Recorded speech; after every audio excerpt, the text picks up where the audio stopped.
Hello and welcome to the second installment of Season 19, Episode 2. Finally. I am warning you, this is an angry review. Angry Jenny is coming out today. So I apologize because I try not to get myself really worked up over these things because this is supposed to be an entertaining review channel. I lost it. Remember to keep it clean. Let's jump right in where we left off. Oh, yeah. I'm so ready. Okay, we now have Christine on another day going to visit Janelle at her apartment. They sit down on the couch to have a cup of tea. We decided on Sunday night when we were watching this that this is going to be a new series that we really would like to see. Just the Janelle and Christine with a cup of tea or a cup of coffee on a couch talking about the family.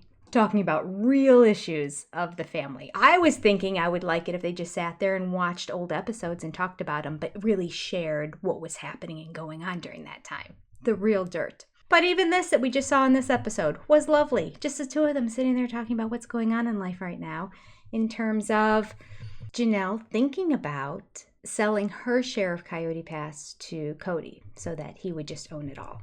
But Janelle's frustrated over the fact that he won't talk to her about it, and he won't talk to her about the land, and he won't talk to her about paying it off. So this is when she says, I think I might need to lawyer up. I just made the video that I posted earlier today about Christine filing the lawsuit to get paternity and custody and child support for Truly. I thought it was wonderful because it was the beginning of the wives starting to look at things from a legal point of view and starting to realize how unfair their lives have been all this time and how unequal everything has been ever since Robyn came into the family. But now I'm starting to think, I don't know, this season we might actually see a lawyer involved before the Christine event even happened, which, just happened this past week. We'll see. I was always asking Janelle about our relationship. And she was always indicating that she didn't want to reconcile. It was kind of this sort of just like, we're not in the same place. We're not necessarily in agreement. We're not really working on the relationship. But there was never anything cut and dried. It was more like we're gradually just fading away. I don't know why, but this interview, all of a sudden it struck me how ridiculous Kody looks in his silk shirt from the 1970s. It really bothers me. It's like that kind of, hey, I'm so cool. Not cool. It looks like John Travolta. Oh, goodness. Okay. So Janelle tells Christine the marriage is over with Kody. Christine says, does Kody know about this? Janelle's like, wow, we haven't talked to each other in months and we only text each other and I can't get him to even answer questions about business stuff. So therefore, obviously it's over. Christine's like, you need to have the talk. Janelle's upset that Christine keeps telling her how to have her breakup, that hers can look different than Christine's. Which, by the end of this segment, Christine realizes, which was good. Or maybe it's the end of the episode. Maybe I'm jumping ahead from what I remember from last night. But I was so happy to have that one scene where Christine said, okay, I get it. I think it's just complicated. It's a lot more complicated for Janelle to leave. She has the ties to the land, and then she has the ties to her commitment to God. She's got some serious ties that I didn't understand, and now I get it. She is still tied up emotionally because she's having a difficult time because she still believes in the faith. So for her to pick up and leave, she believes breaks the bond of them being together eternally in heaven. And that's wrong. Also, she's financially still tied together with Kody. And they need to figure that out. Christine, it was easy. She's like, give me the piece of paper. I'm signing over Coyote Pass to you. That's it. And I'll sell this house on my own and I'll take the proceeds. Only my name's on it anyway. It was easy for Christine. She finally gets it. Kody basically says, yeah, we haven't really been talking to each other, so we're just sort of drifting apart. I don't really want it to be over, but, I don't know.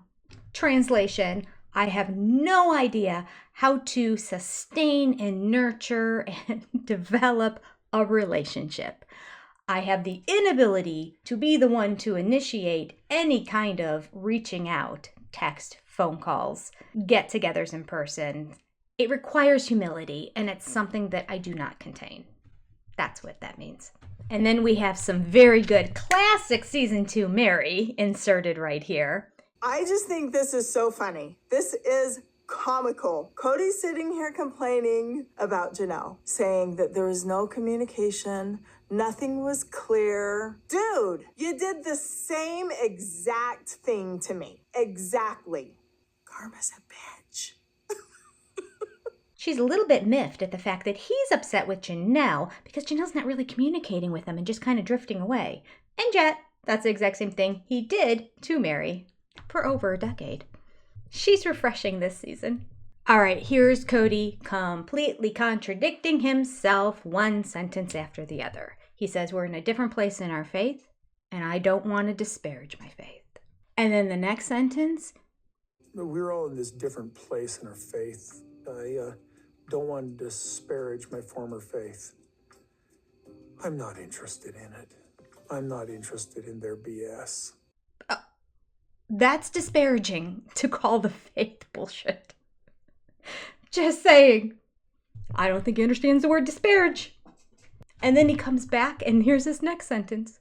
I'm not interested in their BS, but I don't want to disparage it. Oh, he said it again! Okay? What are you talking about? Disparaging. All right, we have another classic example of Kody completely contradicting himself. He says in his talking head that there's not a problem between him and Janelle regarding patriarchy. Like, she's saying that I want patriarchy, but I don't. Yet, here he was last season, possibly the end of season 17. His words, here we go. I'm going to be the head of my household again.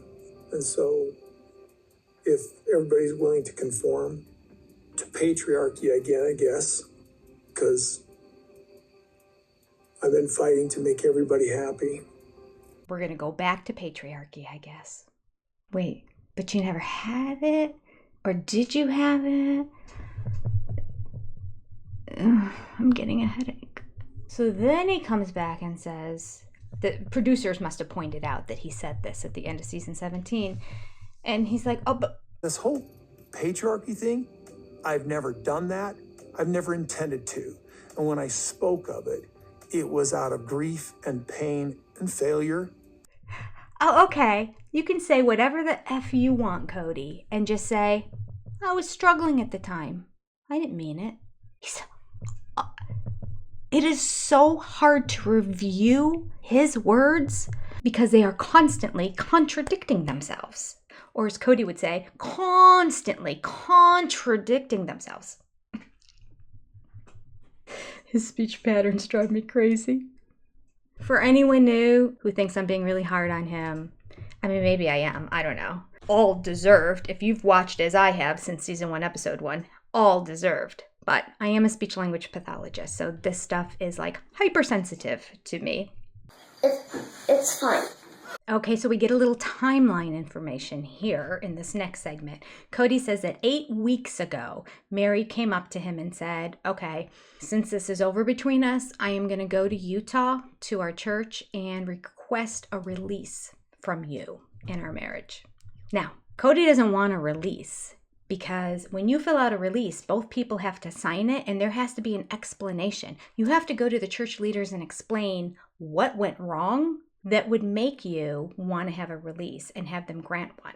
Now, this will make Kody look really bad. I mean, all these seasons of Sister Wives have made him look bad, but I think he's convinced that nobody in the church is watching this show. I really believe that. I think it's because, like, the interview he did on Mormonism Live, they didn't watch the show. And obviously, a lot of people don't watch the show. I feel like the church leaders have their finger on the pulse of this show. If not them directly, their wives are certainly watching it. So, Kody, not so thrilled at the idea that she's going to do this. Because there's no way around it other than to make him look bad. And he can't handle that. He can't be wrong. He always has to be right. So how is he going to handle this situation? The fact that he told her, go. We are not in a relationship. We never will be. We haven't been for a decade. You are free to go. I don't know why you're even still living in this state. These are all things he said to her. You have my blessing. Let's watch Kody double down and, again, not disparage his church. The release, he was kind of resistant to it. He said that he didn't want to acknowledge the authority of the church leaders. The damage was done so badly that we're not going to reconcile no matter what. And so however we are made accountable to God, I don't want to be accountable to this church and all their BS. Doesn't want to acknowledge the authority of the church leaders. That's not disparaging either. Kody. Let me come up with a good excuse, Meri, as to why you shouldn't go. I don't want to acknowledge the authority that those church leaders have. I don't agree with them anymore, so I don't think you should go and do this. Of course, he also didn't think that Meri might go on television and let everybody know that he doesn't want to acknowledge the authority of the church leaders. And in the live on Sunday night, somebody had a really good question. Does Robyn still acknowledge the authority of the church leaders? Because it seems like Kody's completely distancing himself from this church now.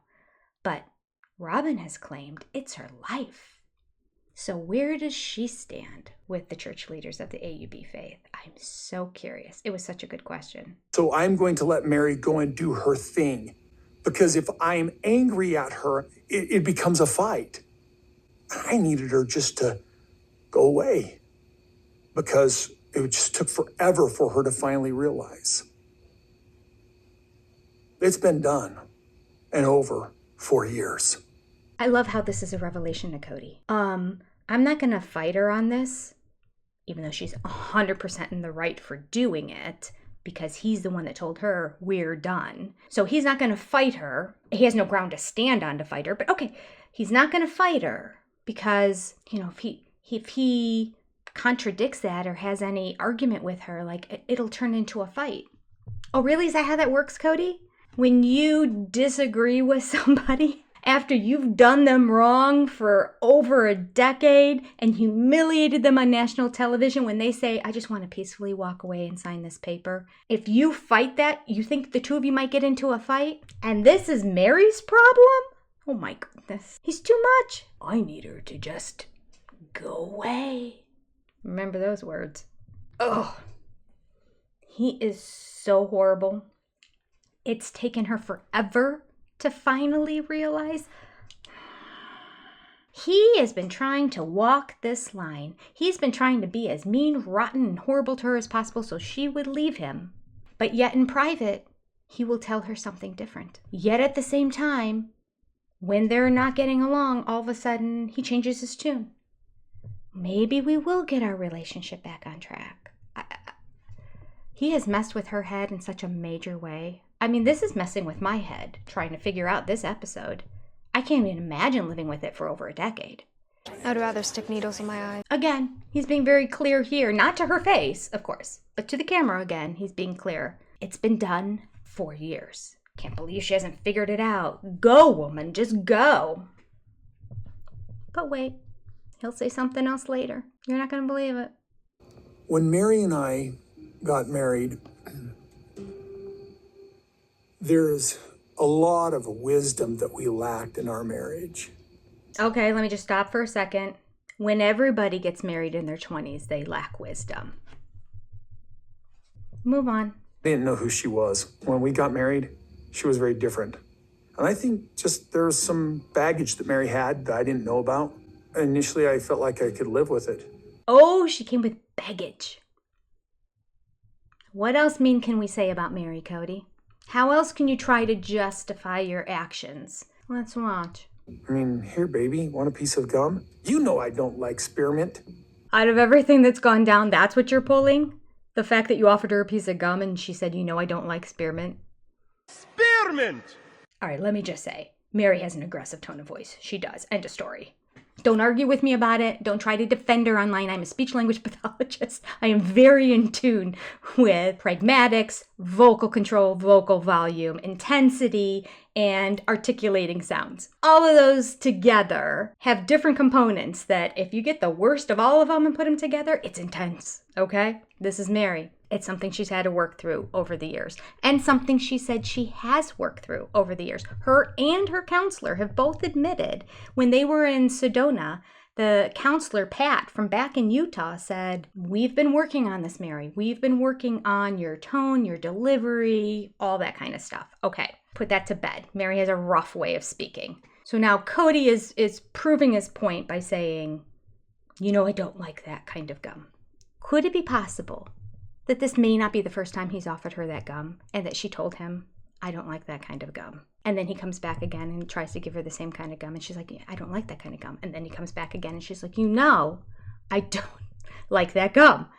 Pay attention, please. I would get frustrated and angry with that too. Now, my voice is not going to mirror or match or even get close to Meri's because it's just not who I am. It's not what my voice is. But I can see how this scenario would play out. I could see how that would make her really angry, especially if she said, as he said, I don't like that kind of gum. I've told you this 2 or 3 times, and you still haven't gotten it? I told you 20 times. I mean, I know it's only a piece of gum, but sometimes it's like that straw that breaks the camel's back. I can see it.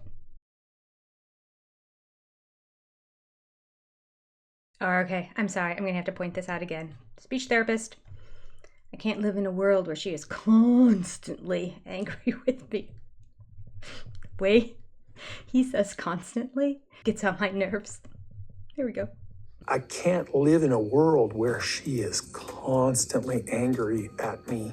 The thing in plural marriage that is very funny about divorcing is a man has no choice after he's already married in plural marriage. If he wants to stay faithful and in the faith, he cannot request a divorce. It's not allowed. So I was not able to get out of that relationship.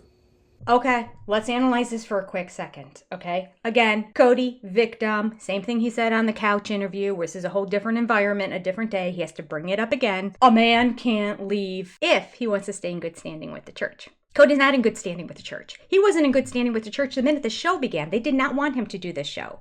He was no longer attending AUB stuff. They were doing home church in their own homes. And then when they got to Vegas, they tried to continue that, and it just started to fade away and fade away. To the point that by the time they're in Flagstaff, they have zero church community. They are not getting together as a family for church. Church doesn't exist anymore. So this argument of, I couldn't leave, doesn't apply, because even in his own words, he's admitted, you can't leave if faithful and in the faith. Well, Kody, you don't want to stay faithful in the faith. You've left the faith. You even admitted that. What was that, like a year and a half ago on Mormonism Live when he did the interview? He's like, yeah, I believe in God, but I don't believe in this whole faith thing. That's been gone a long time. So nice try to explain yourself, but your own words are betraying you here. It's not that hard for you. Once you leave the faith, you can leave the women. And you did to Meri. So then Kody, trying to explain situations, because he's aware that some of the things he said and done actually made it onto the air. And people are aware of how he's treated Meri. He's also aware that Meri is now starting to sing like a canary and share things that he has said to her in private about wanting to get back together with her multiple times and leading her on all this time. Robyn's done it with her out in the open, but Kody, he's done it with her privately. Now that Meri has shared all that, he needs to explain himself. So he says, okay, there may have been some times in the past that I said, let's try to get back together. But when we did, she wasn't nice. There was a complete nuance about, well, we're going to figure out our relationship. Like there were several times I was with her where I'm like, well, here's to a new beginning. We're going to figure this out. Every time I was with her, she wasn't nice. Oh, goodness, my head hurts. I guess all men who have wives that aren't nice to them at times deserve to separate from them. I guess that's what Kody's saying. The women need to be nice all the time. Well, you know what? I think that is the doctrine of this church. Keep sweet, be nice, keep your mouth shut, serve your man. And when he get together with Meri, she wouldn't necessarily do that for him. So he was like, ugh. She wasn't fun. She wasn't kind. She wasn't interesting. She wasn't fun. She wasn't kind and interesting. He makes himself look worse and worse and worse. And I tried to get back together with her, but she wouldn't act like this for me. She wouldn't be like this for me. She wouldn't do this for me. There was never any, and I looked into myself and saw what I did wrong, and this is what I was doing for her. He has no ability to give. He can't. He doesn't understand. He's tried to get back together with her, but she wasn't nice enough, kind enough, fun enough. It's all Meri's fault. It's all Meri's fault. It really is disgusting. And he's not joking. He is not joking. He ends it with this. I'm trying to be curious with her, and I'm bored. You can't script it. You can't script it. Those were the words out of his own mouth. Mm-hmm. Why are you divorcing? Boredom. Not fun and kind enough. I'm bored. I need another wife. Oh my goodness. Oh my gosh. It's like some card game that he has at home. You know what? This is just too boring. It's not that much. It's not fun anymore. It's not interesting to me anymore. I'm done with it. I'll throw it away. He treats Meri the exact same way. Here's the kicker of it all. Remember when I said before in the video that Kody will start to slightly accept a little bit of a responsibility. He won't take responsibility. He'll start to say that maybe, possibly, there might be a part of something that I might be part of and have some responsibility for or be culpable for. Then he will twist it right away and say, but, or however. And here is the crescendo to the entire episode. You will not, if you have not seen this show yet, you will not believe the next words that are coming out of his mouth. Kody's perception on his relationships with all his women, here it is. Christine, Janelle, and Meri all chose to have me leave the home. You can't make it up, you can't make it up, you can't make it up. Unbelievable. I'm not playing the victim card. Oh, wait. Yes, I am. I'm just saying it's just the way that it was.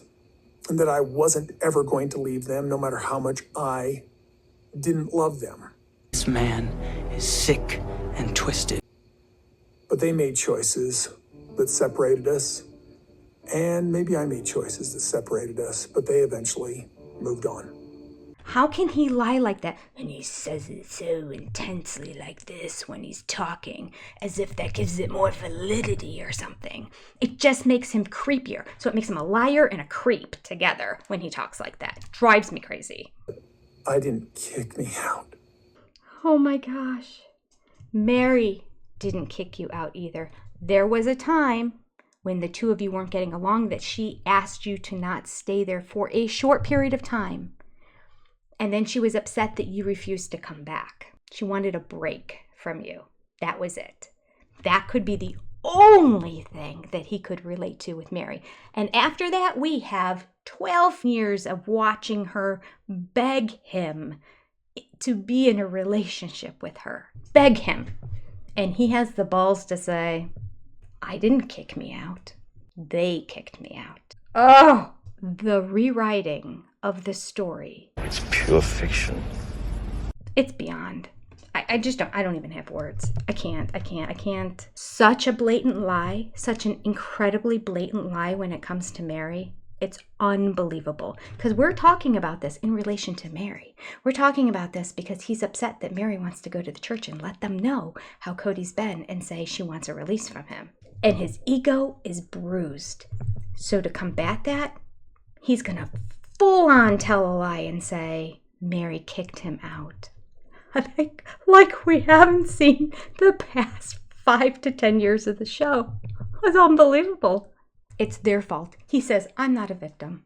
But then he goes on to say, it's their fault. It's their choices that caused all of this. And you know what? Quite frankly, it's not Janelle and Christine's fault either. Can I just step aside and say, this is BS in relation to all of the wives, because he was so rotten to them and their children that he forced them to leave. They gave and gave and gave to exhaustion with this man. We were all screaming for years at our television sets. And when they finally got to the point of either a mental breakdown or a leave, he's now saying, they chose to leave. Their fault. I would have never left them. Even if I didn't love them, I would have never left them. It's the kicker. Just to be clear, it's a completely loveless marriage. And I have a loving marriage over here. I'm getting down with this other one over here who I'm in love with. But I'm willing to have them stick around. I wonder why they left. They don't have anybody who loves them. But they're supposed to stick it out for you? Perish the vile thought. His thought process is so distorted. And you can tell that he has taken hours upon hours upon hours to rehash all the little details of what's gone on with the three wives to figure out a way to flip it all around and twist it and use just the right words to make it look like not his fault. He's the victim. They're the bad guys. It's shocking. Robyn has always been a loyal wife. Lies! She's always been loyal to her sister wives, and she has always been loyal to me. Lies! Well, to you, but not to the three wives or the 13 kids. So, 16 against 1. Not so loyal. The one thing that Robyn brought to this family was loyalty. Let's have a drinking game. Every time he says loyal, take a swig. Back to the couch session with Janelle and Christine. We have a very poignant, truthful, and sad statement from Janelle. I'm not tracking the holiday and Kody. I don't think he's really tracking what I'm doing. I don't think he's really even tracking what the kids are doing. He has been pretty focused at what's going on in Robyn's house. That's his world now.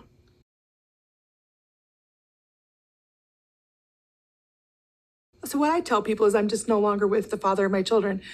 I don't really care what they think of me. In this day and age, lots of people don't get married. I don't have to say divorced. I think Janelle doesn't want to define this because she doesn't want to have to actually go cap in hand back to our church leaders. Ah! Cap in hand. Once again. Is this the first time this season he said it? I think so. I think we should keep track. How many times in season 19 is he going to say cap in hand? I mean, some of the words he says so much we can't even keep track. Experience, culpability, loyalty, respect, big boy panties. Yeah, last episode wasn't the first time he used that term. Listen, Kody, I mean, if that woman goes back to the church, she doesn't have to go cap in hand. She can go proudly with her head held up high and request a release, and they should say, absolutely. What took you so long? He's done you wrong. I found this interesting. I don't know if it was editing or what, but all of a sudden Janelle starts saying, oh, in a few weeks we're going to have our big get-together where the whole family will be there, and we haven't had the whole family together. And by whole family, I mean Kody and Robyn and her kids too. The whole family hasn't been together since Isabel's graduation. But they never say what the event is. I don't think it's going to be the shower for Gwendolyn because that's when he meets David, and she hasn't even met David on the show yet. How could she be close enough with him that she would bring him to a family get-together in a couple weeks? So there must be some other big event. What was it? Is this how far back we are? The timeline is driving me crazy. This could be Logan's wedding, maybe? Since he and Michelle have the new house and they're hosting Thanksgiving at their new house, maybe in a couple weeks will actually be the wedding. That would make sense. I can't think of any other event that Kody and Robyn and the whole rest of the family would get together for. So, okay, I just worked through that on my own. I might be wrong, though. So if you can think of something else, write it down below. And now Christine is using the opportunity to go back and talk about the text thread again.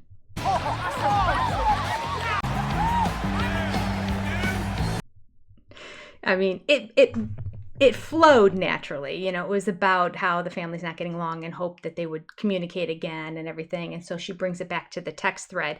And with good reason, because she says that was really the catalyst of the true demise of the whole family. That's when it blew up. Things were bad before. Kody had little issues with specific people. And in general, the family was frustrated at the fact that they couldn't all get together as a larger family. So they did all get together, just minus Robyn, and then they got upset with them. But anyway, Christine goes on to say it was this text thread that was the end of it all. So we're going to get a little bit more details. I mean, we all want to see the text thread, right? We want to see it. Please publish it, somebody. I'm begging you. Anyway, Robyn has to be careful because you know people still have that on their phone. So she has to be careful about what she says about it. There's proof out there. Now, Robyn's view on this is that after the text, now she doesn't say who said what and what went down during the text thread, of course. But she said that all her older kids, came up to her afterwards and said that they felt emotionally unsafe. Lies too. Those kids are so sheltered, they don't even know the term emotionally unsafe, except that they may have learned it from mommy. So mommy may have been telling them, I think that this is an emotionally unsafe, and I'm very concerned for your well-being. You're just emotionally unsafe in this situation. So if you feel that way, you let me know. But I mean, that's how I saw it. So you guys go think about it. That's probably how it went down. So because it was emotionally unsafe, Robyn and her family decided that they needed to put a boundary here. Those were her words. But then she backtracks because she realized she just admitted that she put the boundary up. So she then says, but it wasn't about not wanting to get together or be with them. It was just about, and I'm like, okay, what? What is this boundary she set up? Do tell. It was just yucky. Her words don't even make sense. The sentence doesn't even make sense together. So she says we put up a boundary. She realized, shoot, I just admitted we established the boundary in this family and I need to backtrack. So I'm going to say, no. But that boundary, it wasn't about us not getting together. It was about, Oh, that's so yucky. It was never anything about, we don't want to see you again. We don't want anything to do with you. It was just about like, hey, this got yucky. So we reiterate again that part of the text thread was Robyn's kids saying they never felt welcome into the family, which is lies. We talked about that ad nauseum on Sunday night. Let me count the ways. Let me show you all the video footage of you running around and laughing and hugging and the girls having girls' nights, the other girls in the family giving you hugs and the older boys having you sit on their laps like a daddy figure, you running up and giving hugs to everybody when they came in. Like, it was not that they never felt welcome into the family. If they didn't feel as close to the family as the rest of them felt, well, blame mommy. Because mommy saw to it that you guys never lived in the same home with them. They all grew up together. They have been siblings for 15 years before you guys all showed up. Before you were even born, those siblings started living together. So maybe if you felt like they're closer with each other than they are with me, then yeah, okay. Facts. If your mother wouldn't have kept you separate from them, then maybe it would have been different. Don't whine about it now. It's not a good look. Aurora says, I have been told directly in multiple circumstances from multiple different people. Okay, this is like exponentially. We're multiplying all of this. That she was not accepted. First of all, that sentence doesn't even make sense. Let it go. That she was not welcome. That she was not... Go, man, let it go. She was not viewed as one of the family members. Let it go. You would know if you were accepted or not. Were you accepted or were you not accepted? Let it go. Okay. We're getting in the weeds here. Let me just state that her use of absolutes in sentences is the same as what mom does. And Kody, quite frankly. I have been told directly from multiple different people in multiple circumstances that we were not accepted into the family. It's just weird language. You could have just said then, yeah, I'm accepted. I feel very accepted, but thank you for your opinion. I'm letting it go. Letting it go. And if anyone did say, I don't really see you as a sister, I don't really see you that way, I don't deny that. They probably did. They're freaking kids. Kids are mean. And here's this nucleus family for all these years, and all these randoms all of a sudden start coming in. Obviously, kids are going to be like, well, who are you? What do you mean?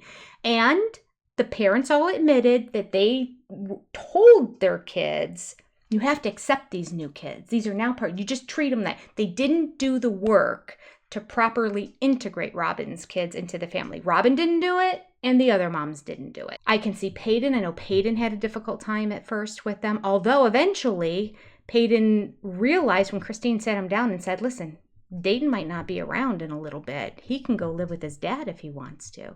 So you better start being nice to him. Peyton's like, what? He was like all of 9 years old or something. He wasn't that old. And Peyton's tall, so he wasn't that old of a kid. He was a child. And yes, he was mean. But then he regretted it, and he apologized, and he and Dayton became very good friends.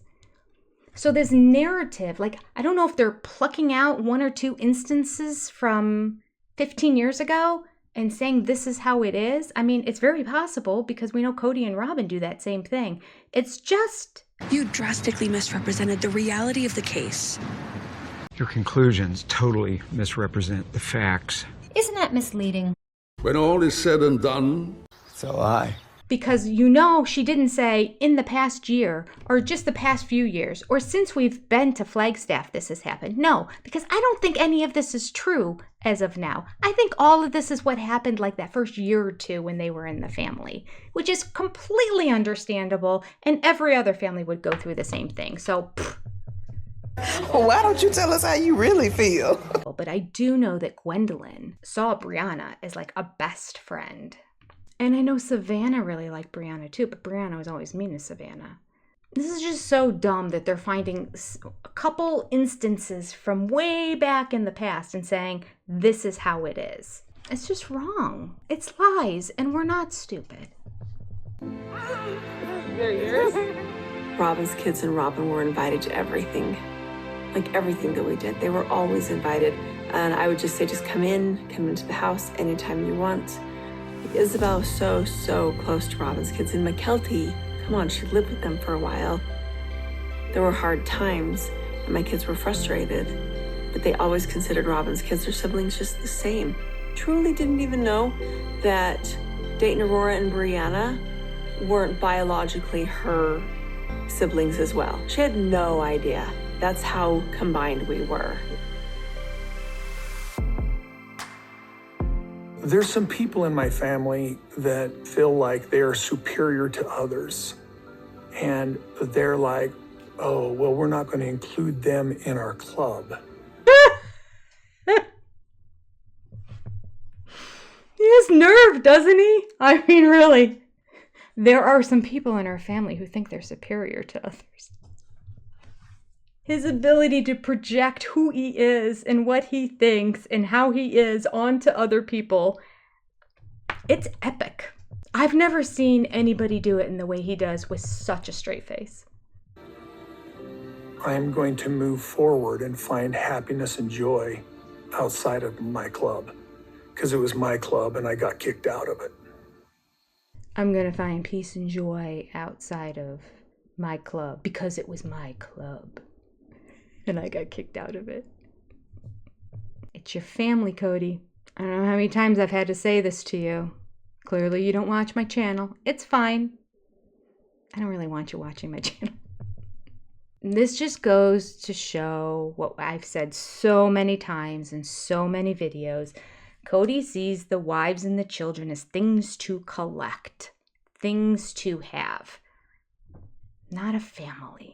He doesn't see them as something that you're emotionally tied and connected to.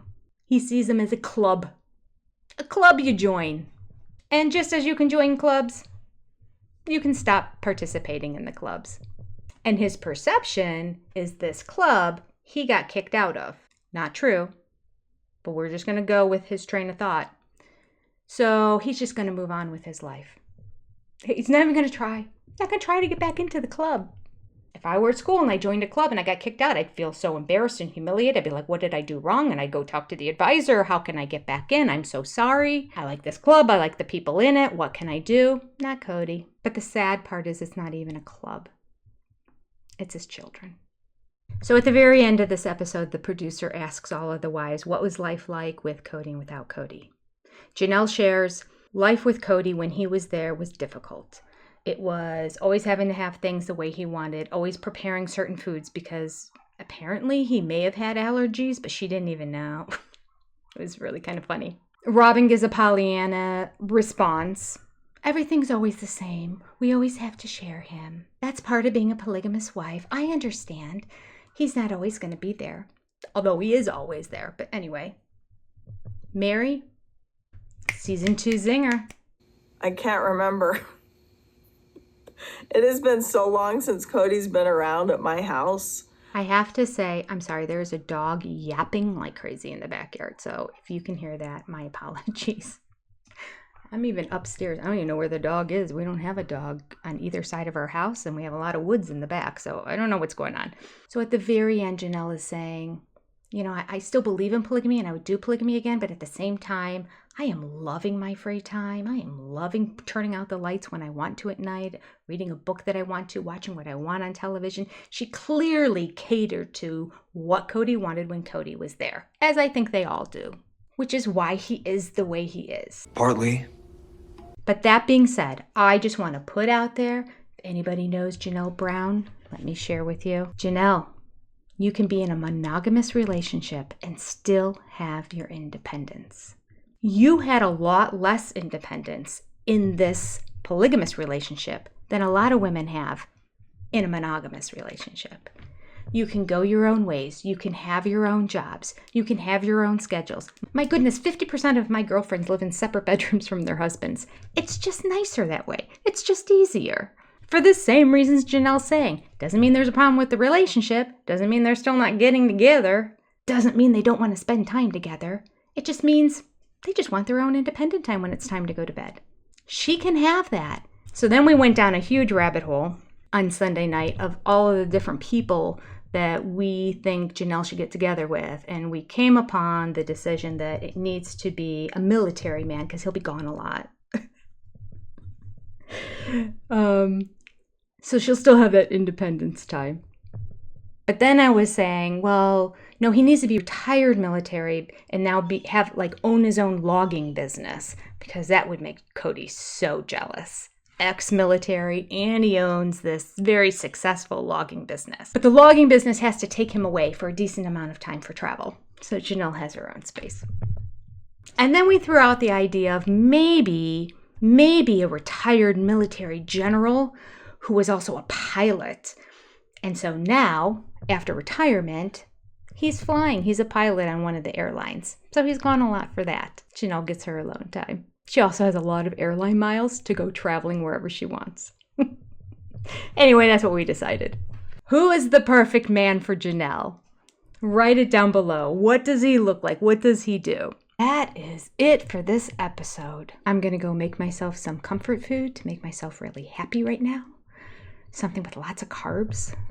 Pour myself a soda and get happy again. Sorry, I was so angry. All right, I don't know how many episodes this ended up being, but I'm glad you stuck it out all the way to the very end. Not a whole lot of happy Jenny in this review. My apologies. I'll be better next week. Thank you for being here. Please write down below what you thought about this. Let me know who you think Janelle should get together with. And share with me your thoughts on Kody too. Take care. I'll see you next time. Bye-bye.